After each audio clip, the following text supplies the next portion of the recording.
হলো বিএনপি রাজনীতি। বিএনপি রাজনীতি হচ্ছে নির্বাচন কখন সেটি বিবেচনায় নেবার সুযোগ নেই।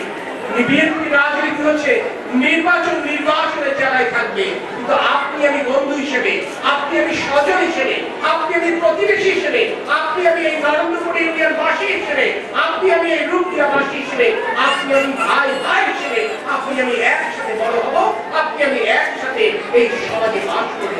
এটি হবে বিএনপি রাজনীতি এবং এটি বাংলাদেশের রাজনীতি। এই বাংলাদেশকে নিয়ে অনেক চক্রান্ত হচ্ছে। এই চক্রান্ত রোধ করতে পারবো যখন আপনি আমি একতাবদ্ধ থাকবো। তাই এই বাংলাদেশের চক্রান্ত রোধ করতে হবে, বাংলাদেশের বিরুদ্ধে যে ষড়যন্ত্র হচ্ছে আপনাকে আমাকে এক থাকতে হবে। বিগত 16 বছর এই বাংলাদেশকে ধ্বংস করে দেওয়া হয়েছে। আপনার এই রূপদিয়া বাজারের উপর দিয়ে আপনার খুলনায় যাওয়ার এই পথ দিয়ে আপনি দেখেন কত দিন যাবত, কত বছর যাবত এই নষ্ট।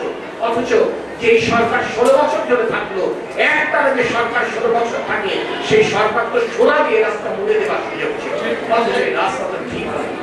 তাহলে এই রাস্তা যেমন ভাবে নতুন ভাবে তৈরি করতে হবে, এই বাংলাদেশ ঠিক নতুন ভাবে গড়তে হবে।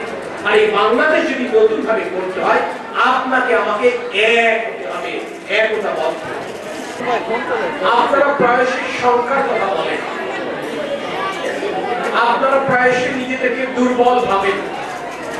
আসলে এটি আপনাদের অপরাধ নয়, এটি আপনাদের দোষ নয়। কারণ দীর্ঘদিন যাবৎ একটি রাজনৈতিক দল, স্পষ্ট করেই বলি যে রাজনৈতিক দলের কার্যক্রম ইতিমধ্যে বর্তমান অন্তর্বর্তীকালীন সরকার নিষিদ্ধ করেছে, সেই আওয়ামী লীগ দীর্ঘদিন যাবৎ আপনাদেরকে দুর্বল ভাবতে শিখিয়েছে। কেন আপনাদেরকে দুর্বল ভাবতে শিখিয়েছে?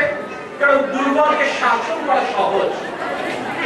আপনাদেরকে দুর্বল ভাবিয়েছে, দুর্বলকে ভাবতে শিখিয়েছে এই কারণে যাতে করে আপনাদেরকে সহজে শাসন করা যায়, যাতে করে সহজে আপনাদের সম্পত্তি গ্রাস করা যায়।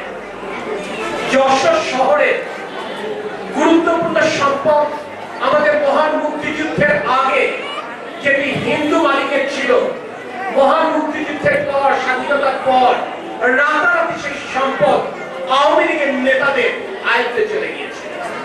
আগামী জাতীয় সংসদ নির্বাচন যেটি আগামী ফেব্রুয়ারি মাসের প্রথমার্ধে হবে বলে আমরা আশা করছি, সেই নির্বাচনে যদি আপনার অতীতে যেভাবে বেগম খালেদা জিয়া এবং জিয়াউর রহমানকে ভোট দিয়ে, ধানের শীষ প্রতীকে ভোট দিয়ে রাষ্ট্রপতি ও প্রধানমন্ত্রী বানিয়েছিলেন, আপনারা যদি ঠিক তেমন ভাবে আগামী ফেব্রুয়ারির জাতীয় সংসদ নির্বাচনে ধানের শীষ প্রতীকে ভোট দিয়ে তাদের সন্তান তারেক রহমানকে বাংলাদেশের প্রধানমন্ত্রী নির্বাচিত করতে পারেন, তরিকুল ইসলামের সন্তান হিসেবে কথা দিতে পারি।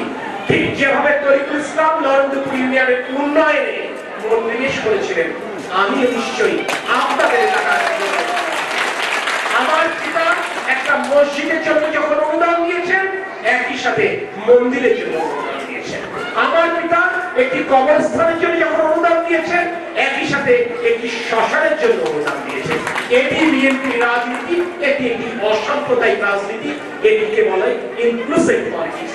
আমরা সেই পলিটিক্স করতে চাই, সেই রাজনীতি করতে চাই, এবং সেই রাজনীতি করতে আমরা আপনাদের সকলের সাহায্য চাই, সমর্থন চাই, সহযোগিতা চাই। এবং আমরা বিশ্বাস করি সকলকে সাথে নিয়ে নতুন বাংলাদেশ নতুন করে গঠন করা সম্ভব। সকলকে সাথে না পেলে